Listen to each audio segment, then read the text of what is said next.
शांति। तो आज है हमारी इस 43 दिन की भट्टी, इस साधना का दूसरा दिन।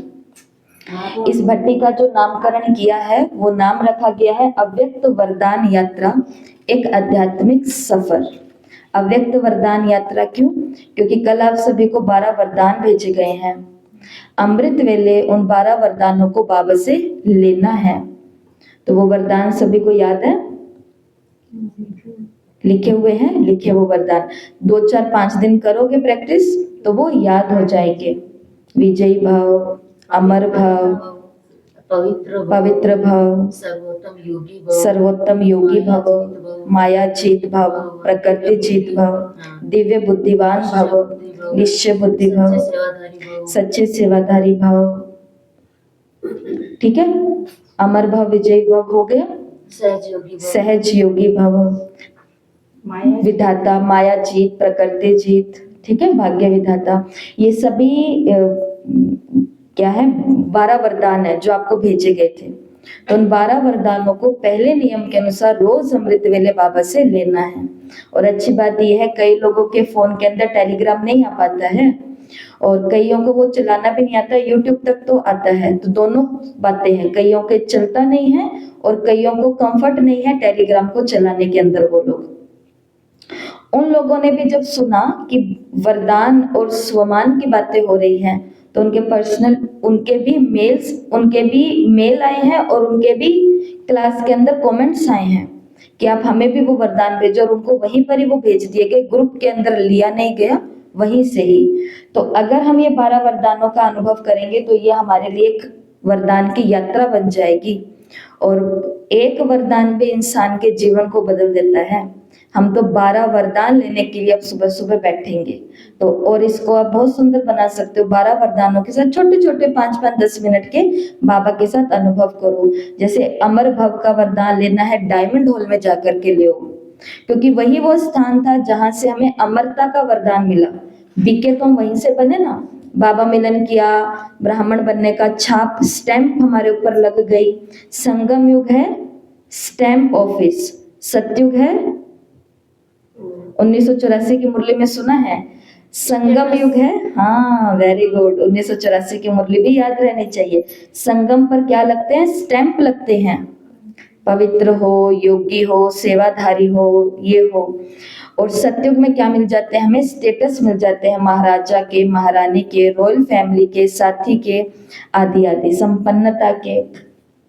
तो अमर भव वरदान लो, जैसे मैं अपने अनुभव के हिसाब से आपको बता रही हूँ, आप अपना कर सकते हो। तो ये वरदान हमें याद हो जाएंगे। विजयी भव का वरदान लो तो अपने अपने सेवा केंद्रों पर और जो घरों में रहते हैं वहां पर लो, या जो बिजनेस नौकरी पेशा करते हैं वहां लो, कि बाबा ने वहां जाकर के अमृत वेले मुझे सुबह विजय भव का वरदान दिया, क्योंकि घर के इन 2 लोगों के बीच में मुझे तो विजय का अनुभव करना है कि मैं अपने सभी नियम मर्यादाओं में विजयी हूँ। अच्छा, माया जीत का वरदान आप लो बाबा से अमृत वेले। बाबा को आप उस अपनी आदत के पास लेकर के जाओ, या अपनी उस शक्ल से बाबा को मिलवाओ जहां पर माया का मेरा विकराल रूप होता है, जहां पर मैं ब्राह्मण बिल्कुल भी नहीं होता। समझ गए? तो फिर वहां पर लो कि बाबा मुझे कह रहे बच्चे माया जीत भाव, और एकदम से मैं फरिश्ता बन जाती हूँ। ऐसे करके इन 12 वरदानों को आप ले सकते हो। विजय भव का लिया रसोई में, माया जीत का बर्तन मांजने। वाह, विजयी भव का लिया रसोई में और बर्तन बांजते समय माया जीत का धुलाई कर दूंगी, पूरी माया की। बाप समान भव, बाप समान भव, कि जब मैं बस किसी की बातों को सुन रही हूँ, कोई मुझे अपनी प्रॉब्लम बता रहा है, उस समय मैं कौन हूँ? ब्रह्मा बाबा के जैसी हूँ, बाप समान हूँ। इनके दृष्टि से सब सुख कर दूंगी, इनको यहाँ से सारा अनुभव बाबा का करा दूंगी, ऐसे। तो ये 12 वरदानों को आप सभी याद रखना, आपके ग्रुप में भेज दिया गया है, कॉपी में नोट रखो। हर एक स्थान के साथ उसको जोड़ोगे तो अनुभव करना अमृत वेले खुद की कमेंट्री तैयार कर सकते हो। तो ये इस भट्टी का हमारा नाम है, क्योंकि एक आध्यात्मिक सफर शुरू हो रहा है 43 डेज का। पहला दिन कल हो गया है, आज दूसरा दिन है। तो आज की जो मुरली है वो है जनवरी मास की ही, 7 जनवरी 1985 की। तो पहले तो आप ये बताओ 1985 में आप क्या कर रहे थे? आप बच्चे थे, आपका विवाह हो चुका था, आपके पास बच्चे आ चुके थे, लेकिन आप तो खुद ही बच्चे थे उस समय। कई कई 9वीं 10वीं में थे आप। तो जब आप 9वीं 10वीं में थे उस समय बाबा आया 1985 में। शादी हो गई। हमारी तो शादी हुई थी, हाँ, शादी हो गई थी। और बच्चा भी था। ठीक है, तो देखो उस समय काल में चले जाओ। एक तो वो समय कितना अच्छा था, बहुत अच्छा। बहुत अच्छा समय था, शांति भी था, प्रेम भी था, आनंद भी था, सुकून भी था। दीदी उग्रवादी हमारी ना लड़ाई लगी हुई तो 84 के बाद वो हुआ था सब थोड़ा। 84 में हुई। हाँ, उसके बाद की ये उसके बातें, बाद ना बहुत दुनिया मरी है। बहुत मरी है दुनिया, लेकिन फिर भी बहुत अच्छी थी ये दुनिया, हाँ, वैसे अच्छी थी। है ना। और देखो जब आप अपने बच्चे को निल्हा रहे होंगे, खिला रहे होंगे, या आप अपने स्कूल की कॉपी किताबें को, बैग को जचा रहे होंगे, उस शाम को बाबा आया और आकर के नए वर्ष का विशेष संकल्प दे करके गया। तब आप नहीं सुन पाए, लेकिन आज आप उसे सुन रहे हो। शाम को, हर शाम को 9-10 मामा परिवार। की सारी बहनें थे, सारे मंदिर जाते थे 5-6। तो बस उस समय भोलानाथ आया था, मास्टर विधाता। आज विधाता बाप अपने मास्टर विधाता बच्चों से मिलने आए हैं। और हम कहाँ थे? हम पिछले जन्म में थे कहीं बूढ़े बन करके बैठे थे। 85 में दीदी अपने ये ब्रह्म कुमारी की प्रदर्शनी लगी थी, नव निर्माण प्रदर्शनी स्टेडियम ग्राउंड में। ग्रेट, ये देखो देखने गए थे। देखने के लिए गए थे, तभी चुन लिया था बाबा। तभी बाबा ने आपको चुन लिया इसके था। बारे में जानते कुछ नहीं, कुछ नहीं जानते थे। लगी है बस वो बस, देवियां बैठी हुई थी, देखा है। वाह जी वाह। आज विधाता बाप अपने मास्टर विधाता बच्चों से मिलने आए हैं। नए वर्ष का बाबा एक विशेष संकल्प दे रहे, बहुत अच्छी मूल्य है। विधाता बाप अपने हर बच्चों का चार्ट देख रहे हैं। विधाता अपने मास्टर विधाता बच्चों का क्या देख रहे हैं? चार्ट देख रहे हैं। और चार्ट में बाबा ने खजानों में क्या क्या देखा? ज्ञान के विधाता हैं, याद और शक्ति के विधाता हैं, समय प्रमाण, आवश्यकता प्रमाण हर शक्ति के विधाता हैं, गुणों के विधाता हैं, रूहानी दृष्टि, रूहानी स्नेह के विधाता हैं, समय प्रमाण हर आत्मा को सहयोग देने के विधाता हैं, निर्बल को अपने श्रेष्ठ संघ से संपर्क में लाने वाले विधाता हैं, अप्राप्त आत्माओं को तृप्त आत्मा बनाने के उमंग उत्साह के विधाता बने हैं। ऐसा बाबा ने अपने बच्चों में ये 9 बातें देखी कि मेरे बच्चे इन 9 की 9 बातों में विधाता बने। तो पहला, ज्ञान के विधाता। ज्ञान का विधाता हम सभी को मालूम है, हम इतने दिनों से, सालों से मुरली सुन रहे, 1.5 साल हो गए। ज्ञान के विधाता, इन मूल्यों को शुरू करने से पहले कई भाई बहन हमको क्या बोलते हैं कि हमें बस इतना ही पता था, ज्ञान ये है जो कोर्स में है, ज्ञान ये है जो साकार और संडे की अव्यक्त मुरली में है, इतना ज्ञान पता था, ये नियम है, ये कायदे हैं, ये कानून है, ये होता है ज्ञान। लेकिन ज्ञान के विधाता बनने का मतलब है कि हर एक ज्ञान की पॉइंट की गहराई क्या है। जैसे कि मानो ये वाला पॉइंट आ गया, मास्टर विधाता अपने मास्टर विधाता बच्चों से मिलने के लिए आए हैं। अब देखने में तो ये ज्ञान की एक बिंदु है, लेकिन जो विधाता होगा वो ज्ञान के इस बिंदु की कहाँ चले जाएगा? गहराई में चला जाएगा। मैं आत्मा हूं, ये ज्ञान है, इंफॉर्मेशन मिली है, लेकिन ज्ञान स्वरूप आत्मा क्या होगी? जो आत्मा की स्थिति में रहना और दूसरे को देखना शुरू कर देगी। हम एक माता को एक ही दिन सेवा में अपने साथ इधर रखा था थोड़ा सा, वो माता उस दिन से आज तक एक ही बात बोल रही है कि मेरे को तो सब आत्मा दिखने लग गई जिस दिन से मैंने ये सेवा करी। सेवा कौन से, दीदी के साथ आधे घंटा यहाँ बैठ करके कुछ किताबें थोड़ी सी सेट कर ली थी हमने, कुछ ऐसा वैसा, आधे घंटा साथ में रहे। और वो उस दिन से अभी तक क्या बोल रहे हैं कि दीदी घर के अंदर ये लोग घूमते हैं, मुझे तो ऐसे लगता है आत्मा घूम रही है, एक सितारा। फिर हम ऑटो में कहीं जाते हैं, आते हैं तो कहते आत्मा दिखती है। टीवी के अंदर कहते घर वाले क्रिकेट देखते हैं तो उसके अंदर भी तो मेरे को आत्मा दिखने लग जाती है। तो ज्ञान के विधाता बनने का मतलब है ज्ञान की हर पॉइंट को अपने जीवन का एक विधान बना लेना, उसको जीने का एक तरीका, विधि बना लेना। योग की बाबा ने कहा कहाँ तक विधाता बने हैं? योग भी एक ही योग नहीं, मैं आत्मा हूँ, भ्रिकुटी के बीच हूँ, शिव बाबा की किरणें आ रही है और पूरे विश्व में जा रही है। नहीं, योग बहुत है।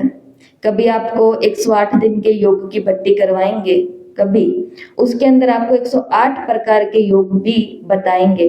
तो कोई बीमार है उसके लिए क्या योग होता है अलग है, पैसा है उसके लिए क्या योग है, सेवाओं में कमी है उसके लिए क्या है, ये है वो है। बाकी दादी जानकी के हिसाब से चलें तो उससे सिर्फ सिर्फ प्यार करो, यही योग है।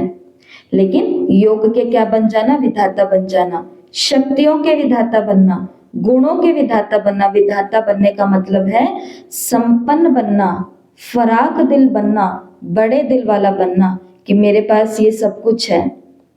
जैसे भगवान को क्या बोलते हैं, भाग्य विधाता। उसको भाग्य विधाता क्यों बोलते हैं, क्योंकि वो फराक है।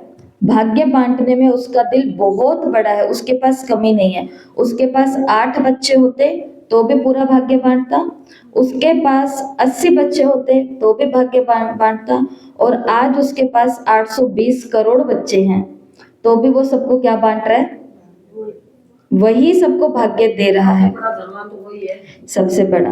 तो बाबा ने कहा विधाता का मतलब क्या होता है, हर समय हर सेकंड देने वाला। और बाबा ने हमको क्या बोला, तुम कौन हो, मास्टर विधाता।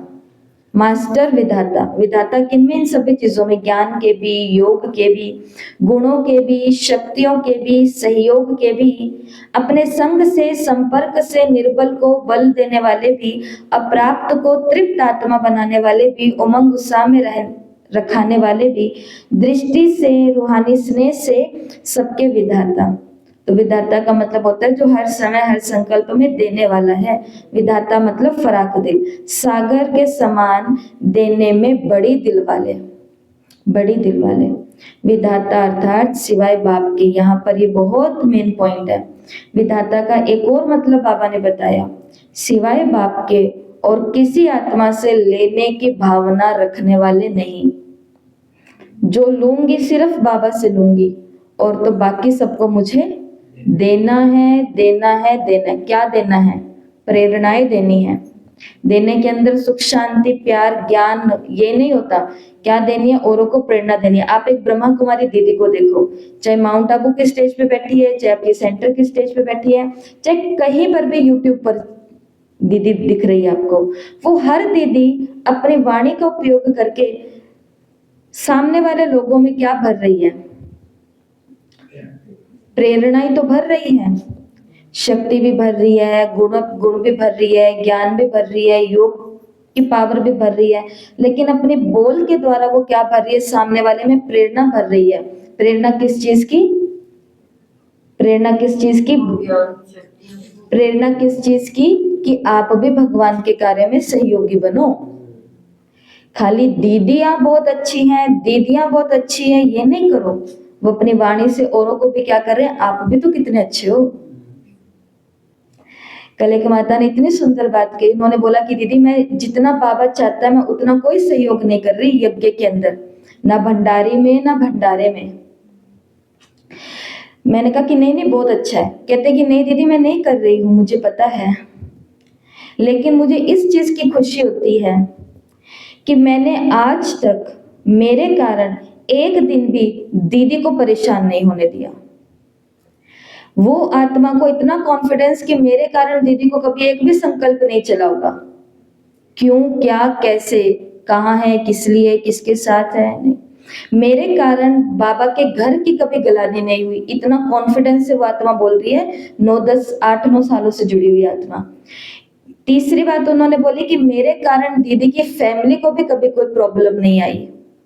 मैंने ना बाबा के घर की गिलानी कराई, ना कभी दीदी की गिलानी कराई, ना दीदी के कभी दीदी के भी फैमिली के बारे में आत्मा क्या कर रही है, इतना उसके अंदर कॉन्फिडेंस। और वो कहते कि बस इसीलिए ही मेरे को लगता है कि अभी मैं कम कर रही हूँ लेकिन मैं थोड़ा ज्यादा कर दूंगी।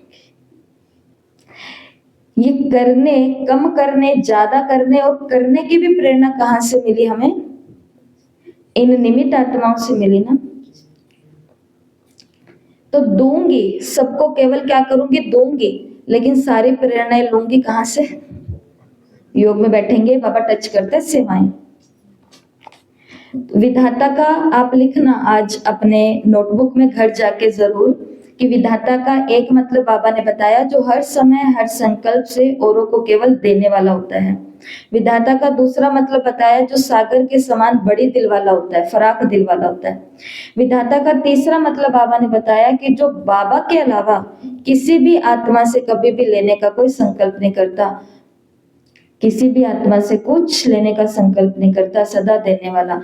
अगर कोई रूहानी स्नेह सहयोग देते भी हैं, और अगर कई लोग बोलते क्यों हमारी दीदियां तो लेती है हमसे सहयोग, बाबा ने कहा अगर कोई आपको अपना रूहानी स्नेह दे रहे हैं, आपको अपना सहयोग दे भी रहे हैं, तो बदले में पदम गुणा, एक के बदले पदम गुणा देने वाले हैं। अगर वो हमको एक देंगे तो बदले में दीदियां उन्हें क्या दे देती हैं? पदम गुणा आशीर्वाद, पदम गुणा दुआएं। तो दिया एक और पाई दुआएं। और जब विपदा आती है तो क्या काम आते हैं? लोग काम आते हैं, संपर्क काम आते हैं, अलमारियां भरी हुई काम आती हैं। क्या काम आता है? दुआएं जो ली हुई होती है। बाबा ने कहा अगर कोई दे भी रहा है तो बदले में आपसे ये ले रहा है। जैसे बाप लेते नहीं देते हैं। बाबा हमसे लेता है कि हमें देता है? कल भी बताया था 10 रुपए हम बाबा को देंगे। ये शब्द अच्छा नहीं लग रहा लेकिन समझ लो आप, 10 रुपए हम बाबा के यज्ञ में देंगे, बदले में हमें वो कितना दे देगा? 100 दे देगा। तो ये दिया या लिया? वो 10 भी उसने तो दिए थे, इतना तो उसका बनता है। भगवान एक मासे का एक शेर देता है। कितने सारे हमारे ऐसे बाबा के बच्चे हैं जो बाबा के घर आए थे ना, उनकी जमीनों के काम अटके हुए थे, बैंकों के काम अटके हुए थे, फाइलों के काम अटके हुए थे। उन्होंने बाबा से ये अनुभव किया, आज भी आ रहे हैं, रोज आते हैं और बाबा से क्या अनुभव करते हैं कि उनके वो काम अटके हुए बन जाते हैं, वो बन जाते हैं। अब जिसका एक पैसा भी आना मुमकिन नहीं था, जिसका बीमार शरीर हॉस्पिटल से जिंदा आना भी मुमकिन नहीं था, वो जिंदा भी आ गए, वो फाइल भी वापस, अपने हक की चीज हमें वापस पैसे के रूप में मिल गई। अब ये आत्मा क्या भगवान के यज्ञ में 10 पैसे भी नहीं करेगी? नहीं करेगी तो इसको कल के मूल्य में बाबा ने कहा कंजूस कहा जाएगा। कंजूस मक्खी चूस। हाँ, मक्खी को भी चूस लेते हैं, इतने कंजूस होते हैं। चाय के अंदर अगर मक्खी भी गिर जाए ना, तो वो भी भाई चाय उसके साथ चिपक करके क्यों रह गई, इतने कंजूस कि उस मक्खी को भी चूस लेते हैं। इसलिए तो कहावत है मक्खी चूस की, और किसके लिए कहावत है कि भाई अपना मैं इतना सा भी नहीं छोड़ूंगी, मेरा तो मेरा है पर तेरा भी मेरा है। तो भाई मक्खी का क्यों रह, मक्खी के ऊपर क्यों रहेगी चाय? ऐसा बाबा ने कहा ऐसे मास्टर विधाता हर संकल्प हर कदम में देने वाले होंगे, महान दाता अर्थात विधाता। और फिर इनसे सभी को ये क्या होंगे? स्वार्थ से न्यारे होंगे, इसलिए ये सर्व के प्यारे होंगे। ये किसी से अगर कुछ ले भी रहे होंगे तो अपने स्वार्थ के लिए नहीं ले रहे होंगे, ईश्वरीय कार्य के लिए ले रहे होंगे। इसके लिए ये सर्व के क्या बन जाते हैं? प्यारे बन जाते हैं कि आपका थैंक्स कि आपने हमें ये गाइड किया। विधाता की एक और परिभाषा बाबा ने दी। विधाता अर्थात राजवंशी पालनहार। विधाता किसको कहा जाता है? जो सबकी पालना करता है। तो पालना रोटी से होती है, पालना घर को साफ रखने से होती है, पालना जो बाहर पैसे कमा के ला रहा है उससे होती है, पालना जो हमें ज्ञान दे रहे हैं उनसे होती है, जो हमें गुणों से भरपूर कर रहे हैं अर्थात यह आत्मा हमको पाल पोस रही है, विधाता। बाबा ने कहा समय की समीपता है, इसलिए सभी को मास्टर विधाता अर्थात बाप समान बनना है। अभी तो बाबा ने कहा देना ही लेना है, जितना देंगे उतना स्वतः ही बढ़ता जाएगा। बाबा ने कहा देखो अभी अपनी हद की जो इच्छाएं है ना, अगर वो ही बाबा ने कहा अभी तक पूर्ण नहीं हुई है, वही करने के लिए बैठे हैं, तो विश्व की सर्वात्माओं की आशाएं कैसे पूर्ण करेंगे? अपनी इच्छाएं अभी तक पूर्ण नहीं हुई, दुनिया की इच्छाएं कैसे पूरी करेंगे? थोड़ा सा नाम चाहिए, थोड़ा सा मान चाहिए, रिगार्ड चाहिए, स्नेह चाहिए, शक्ति चाहिए। बाबा ने कहा अब तक भी स्वार्थी अर्थात स्व के अर्थ ये इच्छाएं रखने वाले होंगे, तो इच्छा मात्रा व विद्या स्थिति का अनुभव कब करेंगे? तो ये बाबा ने कहा ये इच्छाएं क्या है? अच्छा नहीं बनने देंगे। और भिखारीपने का अंश है। भिखारीपना भी कौन सा, थोड़ा रॉयल। एक तो होता है बिल्कुल ही गए बीते में हाल में है, एक है बहुत अच्छे हाल में और रॉयल भीख मांग रहे हैं। किसकी? मान की, नाम की, रिगार्ड की, स्नेह की, शक्तियों की। बाबा ने आज एक गीत बताया, गीत को चेंज करने का कहा है बाबा ने। चाहिए चाहिए का गीत नहीं, मिल गया, बन गया, पाना था, पा लिया, ये वाला गीत। बाबा ये चाहिए, ये होना चाहिए, वो भी होना चाहिए, इतना तो आना चाहिए, इनको ऐसे होना चाहिए। बाबा ने कहा नहीं, पाना था वो पा लिया। ये जो गीत है ना, बाबा ने कहा इसको चेंज करो। इच्छाएं तो ऐसी है जैसे सूरज के आगे कोई दीपक है। जब सूर्य बन गए हो तो इन दीपकों की क्या आवश्यकता है? बाबा ने कहा आप खुद ही क्या बन गए हो? सूर्य बन गए हो, तो आपको इन छोटी छोटी इच्छाओं की क्या जरूरत है? और आज की तो साकार मुरली में बाबा ने क्या कहा कि किसी कन्या को संकल्प आ गया अपनी दीदी को देख करके कि मुझे भी इनके जैसी ब्रह्मा कुमारी बनना है, मुझे भी मुरली सुनानी है। लेकिन मुरली अब बीच में क्या अटक गई?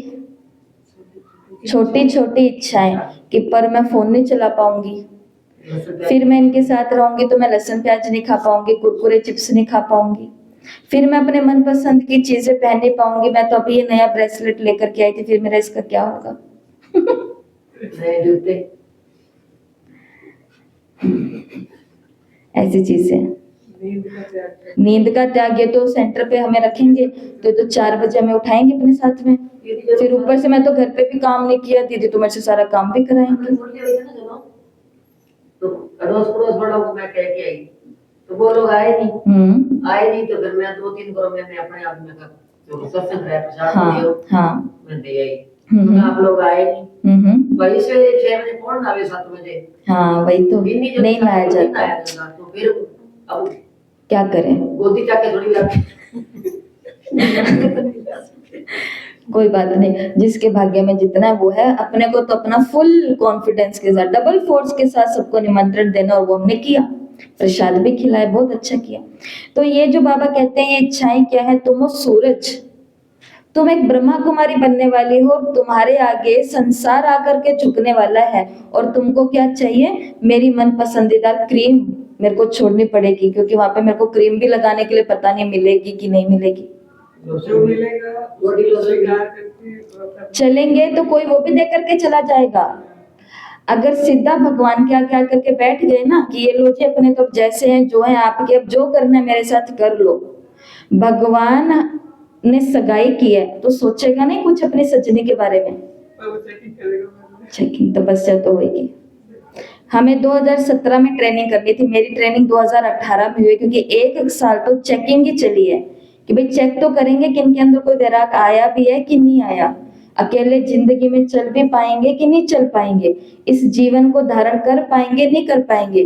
और जैसे जैसे आगे जाते हैं तो फिर पेपर ज्यादा आते हैं, सब कुछ आता है, लेकिन जिसने अपने इन पेपरों को जीत लिया अनासक्त होकर के, तो वो जीवन के बहुत कुछ चीजों को जीत पा लेंगे। शिव बाबा ने कहा, फिर से बोलती हूँ, सूरज के आगे दीपकों की क्या आवश्यकता है? चाहिए कि तृप्ति का आधार है। अब ध्यान देना, बाबा ने मना नहीं किया, कोई बात नहीं, किसी आत्मा को चाहिए। बाबा ने कहा अगर चाहिए ना, और उसकी आपको तृप्ति करने की, भाई मुझे तो ये चाहिए, बाबा ने कहा जो चाहिए वो ज्यादा से ज्यादा देते जाओ। स्वास्थ्य चाहिए, मैं कभी भी बीमार ना पड़ूं, मेरे को हॉस्पिटल का मुंह ना देखना पड़े, चाहिए ना स्वास्थ्य। स्वास्थ्य चाहिए बाबा से हमें। मैं स्वस्थ आत्मा हूं, मैं तंदुरुस्त आत्मा हूं, मैं निरोगी शरीर में निरोगी आत्मा विराजमान हूं। बाबा ने कहा ये चाहिए, इसकी तृप्ति भी हो जाएगी, लेकिन इसका आधार क्या है? जो चाहिए वो ज्यादा से ज्यादा देते जाओ। शरीर लाओ, दो, यहाँ पर हड्डी हड्डी लगाओ, सेवा करो। फिर ये नहीं देखना मुझसे ज्यादा करा लिया कम करा लिया, इनको तो सबके सामने वाली सेवा देती, मैं तो पीछे चुपके कर रही हूँ, किसी को पता ही नहीं चल रहा। और फिर क्या कहते हैं, कभी पूछो तो कहते हैं कि दीदी गुप्त सेवा करनी चाहिए। गुप्त का तो प्रचार पूरे मोहल्ले में करके बैठे हैं, वो कौन सी गुप्त सेवा है? एक दीदी से गुप्त रखा है कि ये सेवा गुप्त है। बाकी तो हर दूसरे बंदे से पूछ लो तो कहते हैं कि वो माता आती है, वो ये सेवा करती है ना, वो आते बताओ। इसको कोई गुप्त सेवा कहते हैं? इसको कौन सी गुप्त सेवा कहते हैं? क्या होएगा? तो बाबा ने कहा चाहिए कि तृप्ति।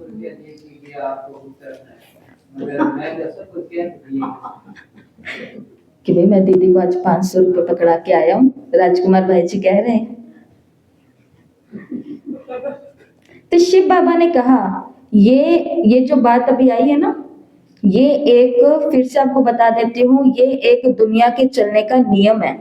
ये माता प्रकृति है ना, माँ प्रकृति, इसके अंदर सिस्टम ऐसा फिट है। जैसे हमारे मोबाइल होते हैं, मोबाइलों के अंदर कई सारी चीजें होती है, वो इनबिल्ड होते हैं, पहले से वो हमें बना करके भेजते हैं, है ना। कई ऐसे एप्स होती हैं, कई ऐसे कैमरा है, ये है वो है, वो हमें कहीं से डाउनलोड नहीं करने पड़ते, इनबिल्ड होते हैं, सिस्टम के अंदर ही होते हैं। प्रकृति के अंदर कई सारे नियम इंसानों ने चेंज कर दिए हैं, लेकिन कई नियम प्रकृति के इनबिल्ड है, उसके वो नेचर में है। और वो क्या है? जो आप दोगे वो 1000 गुना होकर के आपको मिलना शुरू हो जाएगा। बुरा दोगे 1000 गुना मिलेगा, और फिर सोचेंगे पर मैंने तो कुछ किया ही नहीं। किया है, बिना किए किसी को यहाँ पे कुछ भी ना अच्छा मिलता है ना बुरा मिलता है। अब बताओ किस किस को पैसे चाहिए? तो ठीक है, आज से देने शुरू कर देना। किस किस को शरीर चाहिए?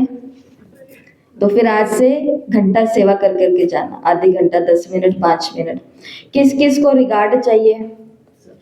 तो आज से सबको रिगार्ड देना, एक दूसरे की इंसल्ट नहीं करनी बैठे बैठे।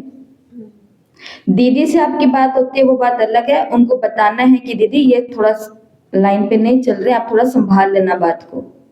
लेकिन रिगार्ड फिर भी देना है, भगवान के घर आए हैं, अच्छे हैं, भगवान के घर बैठे हैं, थोड़े ज्यादा अच्छे हैं, ठीक है, ऐसे। तो और रोटी किस किस को चाहिए? ठीक है, तो राशन पहुंचाना शुरू कर देना बाबा के घर। जिसको जो चाहिए वो देना शुरू करो। मजाक मजाक में, हंसी में बातें की हैं, लेकिन ये बातें थोड़ी सी गंभीर हैं। इसलिए कर्ण का क्या बताते हैं कि वो जब स्वर्ग में पहुंचा तो सबकी थाली में भोजन है 36 प्रकार के, लेकिन उसकी थाली में तो गोल्ड है, सोना ही सोना, क्योंकि वो सोने का ही दान करता था। 1.25 मण कहते दीदी। हाँ, 1.25 मण दान करता था रोज, डेली का। इसकी थाली में देख रहा है भोजन, उनकी थाली में भोजन, इनकी थाली में भोजन। भाई उसने पूछा कि ये मेरे साथ क्या हो गया, मेरे को भी तो खाने के लिए रोटी दो। तो उन्होंने बोला नहीं मिला। उन्होंने फिर, कहने वालों ने क्या कहा, भाग्य विधाता ने क्या कहा कि भाई तुमने दान ही सोना किया तो अब सोना ही खाओ, तुमने कभी अन्न दान किया ही नहीं। इसलिए हमारे बाबा के घरों में जो भी जाते हैं वो पूरे सप्ताह तो नहीं, लेकिन जिस दिन भोग का दिन होता है कि आज हम बाबा के घर अन्न खा के जाएंगे, तो अपने हाथ में अन्न की पोटली लेकर के आ जाते हैं, खाली नहीं आते, लेकर के आते हैं। तो सोना, पैसा ही पैसा दान करोगे, रोज ही आके भंडारे में डालते जाएंगे, तो फिर पैसा ही पैसा, अन्न ही अन्न। लेकिन हमें तो सब कुछ चाहिए, सब कुछ चाहिए, तो कोई भी प्रकार की सेवा मेरे से छूटनी चाहिए। अपने हिस्से का करना है, दूसरे से हमें कोई लेना देना नहीं है। मान दो, लो नहीं, रिगार्ड दो, लो नहीं। कोई भी चीज की कमी होती है ना, भक्ति में एक रस्म चलती है, बाबा ने कहा कि किसी भी चीज की कमी होती है तो उसकी प्राप्ति के लिए उसी चीज का दान करते हैं, है ना।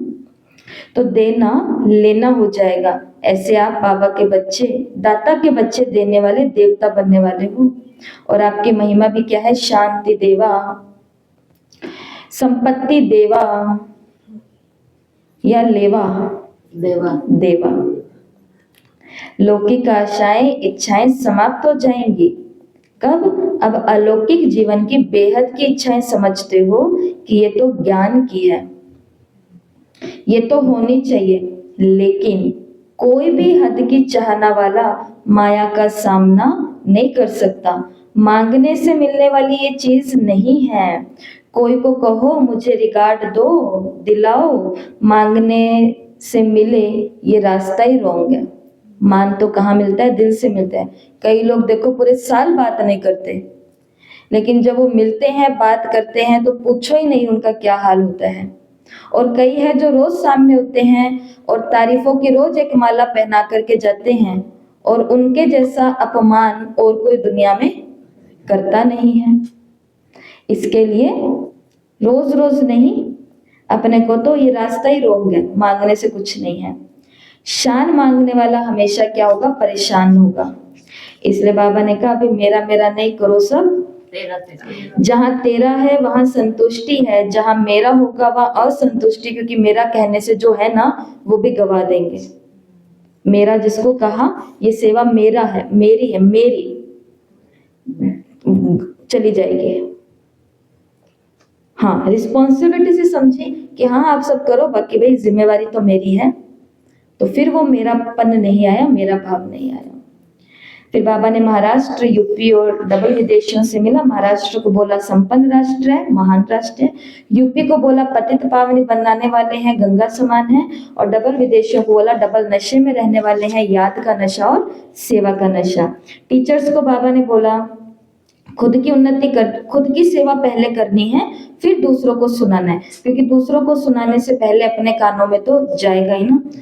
तो ये बाबा ने कहा सेवाधारियों को कभी फुर्सत नहीं होती है, बिजी नहीं रहते हैं तो माया आती है। सेवाधारी अर्थात सदा बिजी रहने वाले। जब फुर्सत ही नहीं होगी तो माया कहाँ से आएगी। इसके लिए जिनको चाहिए माया मेरे पास नहीं आनी चाहिए, उनको अपने आप को क्या करना पड़ेगा, बिजी करना पड़ेगा। डॉक्टर भी कहते हैं ताजा फल खाओ, सेवाधारी का अर्थ है ताजा मेवा खाने वाले, ताजा फल खाने वाले। इधर इधर सेवा की, इधर इधर मेवा खाया। अब जिन जिन को बीमार होते हैं या होने वाले हैं या जो भी है, बाबा ने कहा ध्यान से सुनना, बड़ी अच्छी बात बाबा ने कही है। कितना भी कोई बीमार हो, सेवा तंदुरुस्त करने वाली है। ज्यादा बीमार है, बाबा ने कहा सेवा करो, इससे क्या हो जाओगे, तंदुरुस्त हो जाओगे। फिर बाबा ने प्रॉब्लम और बता दी, बीमार होते हैं तो फिर क्या लगता है, सेवा करेंगे तो ज्यादा बीमार हो जाएंगे। पहले से मेरे कमर और पैर दर्द हो रहे हैं, सेवा करूंगी तो पैर और कमर दर्द नहीं होंगे और ज्यादा, बार बार झुकेंगे तो नहीं होंगे। अच्छा, बाबा ने कहा ऐसे नहीं कि सेवा करते करते बीमार हो गए। कई लोग क्या बोलते हैं, मधुबन गए थे इसलिए बीमार हो गए। मधुबन जाकर के बीमार थोड़ी ना हुए हैं।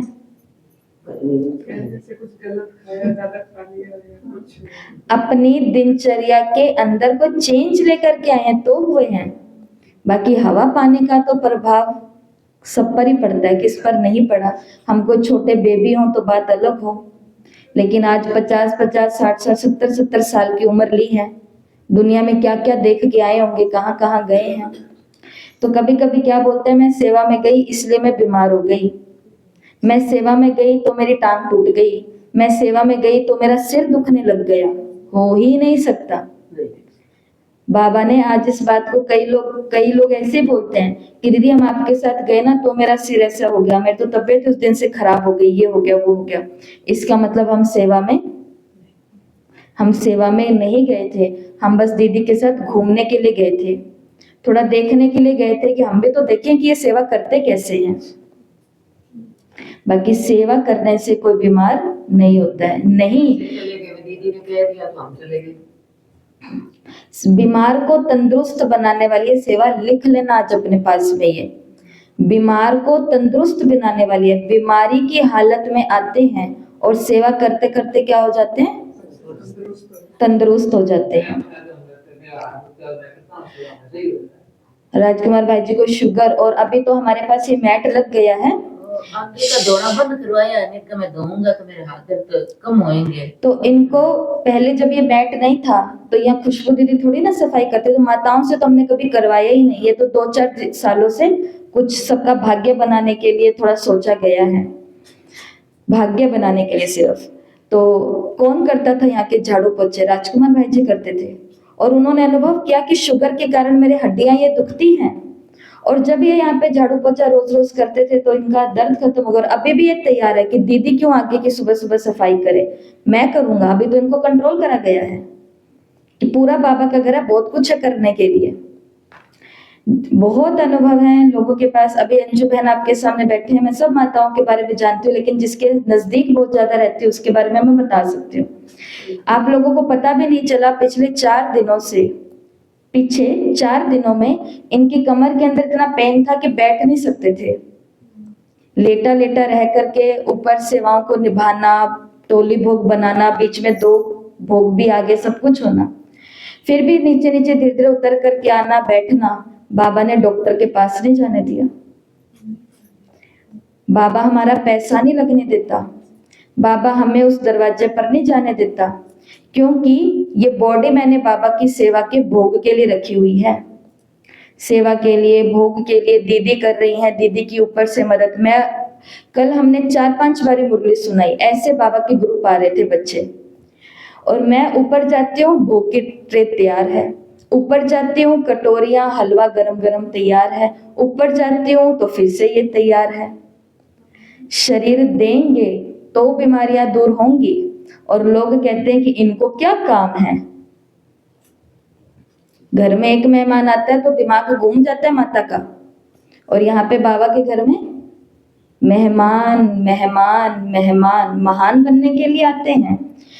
तो आज ये बात सभी याद रखना, और जो लोग आपको बीमार मिलते हैं उनको बोलना कि चलो आप हमारे साथ, आप भंडारे की सेवा करो, दान पुण्य करके भंडारे की सेवा करो, या आप मेरे साथ चला करो वहां, थोड़ी थोड़ी मेरे साथ ये सेवा करो, आपकी बीमारी 2 महीने में दूर हो जाएगी। लेकिन खुद अनुभव करेंगे तो करा सकते हैं। मैं सेवाधारी हूँ, ये मैंपन नहीं आना चाहिए। कराने वाला मैं निमित्त हूँ। सदा संपन्न रहना है। कुमारियों को बाबा ने कहा, लकी कुमारी हो, ज्यादा सोचने में नहीं रह जाना। बाप से सौदा करने वाली हो या सोचने वाली हो, बाप से सौदा करके फिर अगर दूसरा सौदा किया तो क्या हुआ।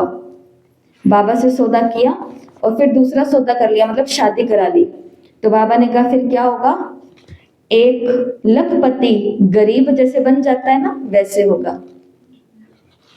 एक लखपति होता है और वो कैसे गरीब बन जाता है। बाबा ने कहा इस कन्या के साथ क्या हो जाता है, ये हो जाता है।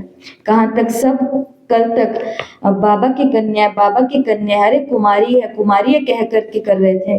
रोज मुरली सुनती है, रोज योग करती है, ये तो दीदी के साथ साथ रहती है। और कहाँ पर बाबा ने कहा वो क्या हो जाएंगी, गरीब बन जाएगी। गरीब का मतलब पैसे से गरीब नहीं, शक्तियों से गरीब। देखो उन कुमारियों का हाल जो आज ससुराल के अंदर है, उनके अंदर क्या शक्ति रही है। शरीर की शक्ति सारी उन्होंने दे दी और देती जा रही है। मन की सारी ऊर्जा इन घर वालों की चिंता में डुबा दी है और वो डुबाती जा रही है। अपने तो खाने की उसको चिंता ही नहीं है, अपने तो पहनने ओढ़ने की उसको चिंता ही नहीं है, अपने तो सोने जागने की भी चिंता नहीं है। ये सो जाए, ये खा लें, ये पहन लें, ये पास हो जाए, ये डॉक्टर बन जाए, ये हो जाए। कहाँ ये कुमारी अगर ब्रह्मा कुमारी बनती तो सिर्फ किसके बारे में सोचती, अपने बारे में। मैं सो जाऊं, मैं ज्ञान सुना दूं, मैं खाना पका दूं, मैं खा लूं, मैं इनको खिला दूं। मैं कौन से वाला मैं, ऊपर वाला मैं, नीचे वाला मैं नहीं। लखपति से गरीब नहीं बनना, हमें तो क्या बनना है। ये देखो माताएं उस दुनिया में 30-30 साल रहने के बाद में बाबा की माता बन गई, तो बाबा ने इसको कहा कि तुम माता नहीं हो, तुम तो कुमारी हो। वाह, तुम क्या हो, कुमारी हो। क्या वो खुद के बारे में सोचती है। घर वाले कहते हैं क्या करना है, इतनी सर्दी है ठंड में जाकर के, वो कहते नहीं मुरली तो मैं सुनूंगी, क्योंकि वो खुद के बारे में सोचती है।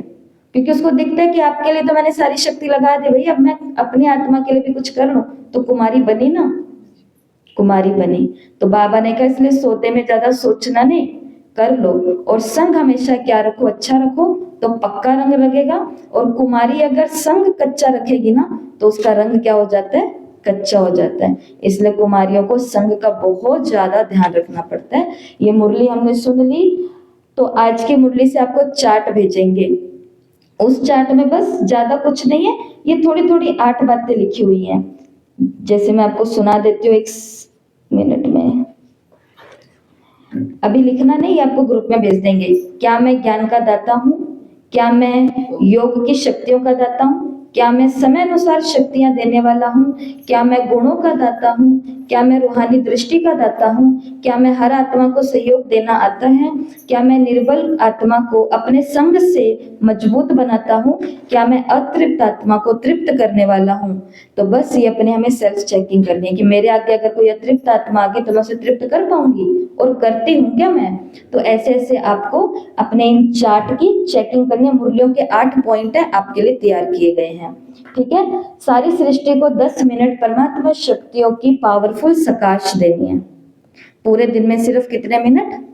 10 मिनट पूरे संसार को शिव बाबा की पावरफुल शक्तियों की सकाश देनी है, क्योंकि वो विधाता है और मैं मास्टर विधाता हूँ, ठीक है। और रात की क्लास के लिए स्टडी स्टार ग्रुप जो हमारा बना है ये क्लब, तो इसके लिए अभी तो 10 लोगों ने अपने नाम भेज दिए हैं। तो अभी सप्ताह नहीं बांटा जाएगा कि मेरा ये दिन फिक्स रहेगा।